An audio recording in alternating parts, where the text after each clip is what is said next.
Quel rapport y a-t-il entre linguistique et technique? Puisque finalement, dans mes travaux, j'étudie les deux aspects de la vie sociale. Eh bien, le point important, c'est la notion d'emprunt. Les langues s'empruntent mutuellement. Et la technique, elle emprunte à la science. Et la notion d'emprunt est une notion complexe. Parce que je peux emprunter à quelqu'un qui ne s'intéresse pas à moi du tout. Je veux dire, je peux par exemple imiter sa façon de se comporter, sa façon de parler. On peut appeler ça un piratage ou une façon de singer quelqu'un.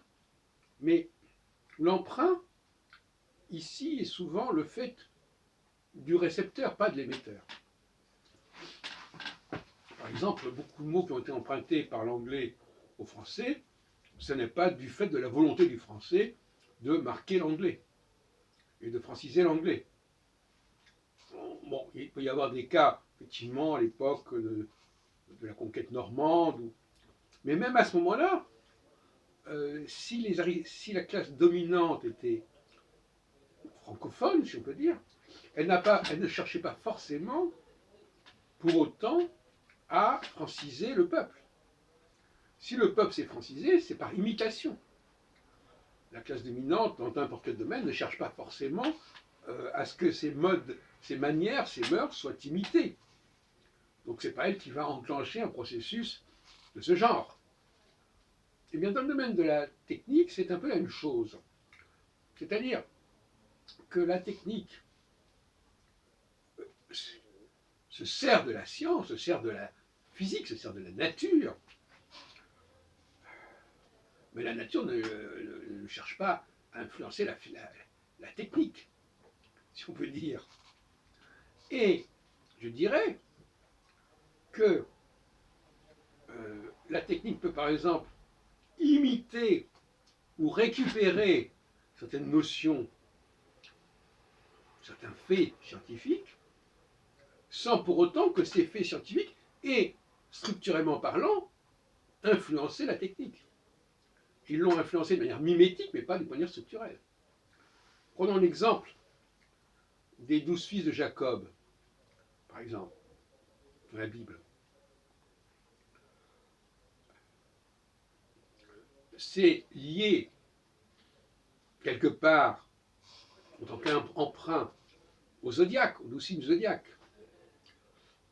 Bon. Et tout simplement parce que quand on veut mettre en place quelque chose, on se sert de matériaux divers. Et par conséquent, on peut retrouver à différents niveaux, à différents stades, des structures, des notions qui ont pu s'aimer, qui ont pu se répandre. C'est pour ça que je dis, parfois, je vais même jusqu'à dire que parfois, certaines techniques très anciennes peuvent nous renseigner sur la science de l'époque. Puisque ces techniques empruntent, non seulement empruntent les matériaux au sens concret du terme, mais elles empruntent aussi un métalangage. Elles empruntent aussi une façon de présenter les choses, qui peut copier, qui peut singer la science. C'est pour cela que la notion d'emprunt linguistique est fondamentale, puisqu'elle peut éclairer les rapports entre science et technique. C'est ça qui est intéressant.